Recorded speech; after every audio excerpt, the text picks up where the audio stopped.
आज का शीर्षक है दोस्तों, कर्मों का सिद्धांत।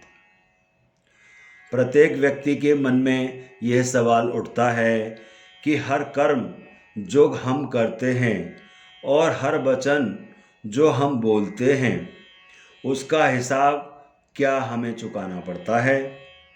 यह सवाल बार बार हर व्यक्ति के मन में उठता ही रहता है। तो क्या हम इन सवालों का जवाब जानना चाहेंगे? तो हर मनुष्य यही कहेगा, जी हाँ, हम इन सब कर्मों का हिसाब किताब जानने की इच्छा रखते हैं।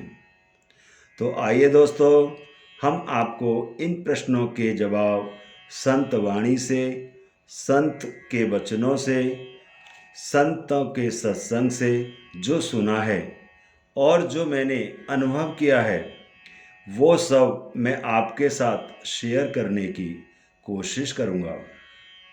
मुझे उम्मीद ही नहीं बल्कि पूर्ण विश्वास है कि आप इन जवाबों पर विश्वास करके अपने जीवन में आत्मसात करेंगे।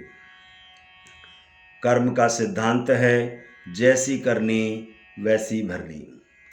जो जैसा करता है वैसा ही फल भोगता है, चाहे राजा हो या रंक।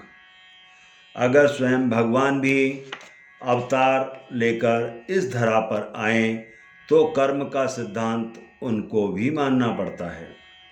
इसलिए आप कर्म करने में सावधानी रखें।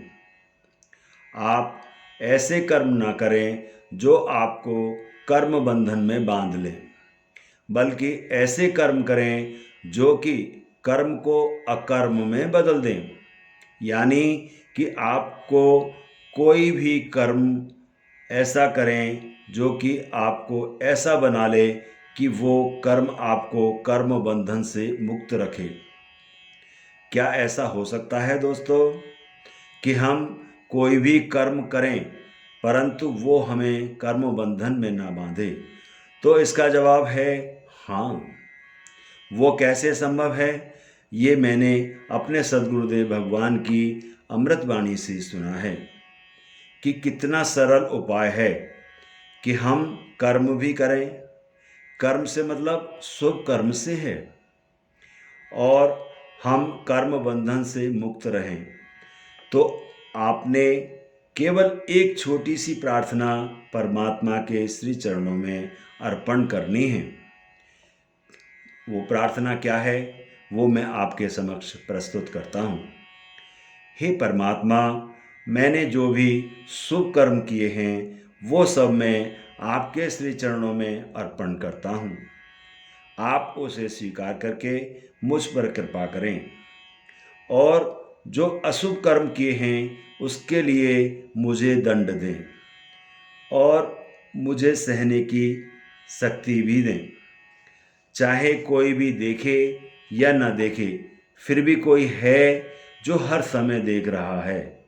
इस दुनिया की सरकार से शायद कोई बच भी जाए, परंतु उस परमात्मा की निगाह से आज तक न कोई बचा है और न कोई बचेगा। इसलिए कर्म करने में सदैव सावधान रहो। यही है कर्म को अकर्म में बदलने का सरल उपाय। धन्यवाद।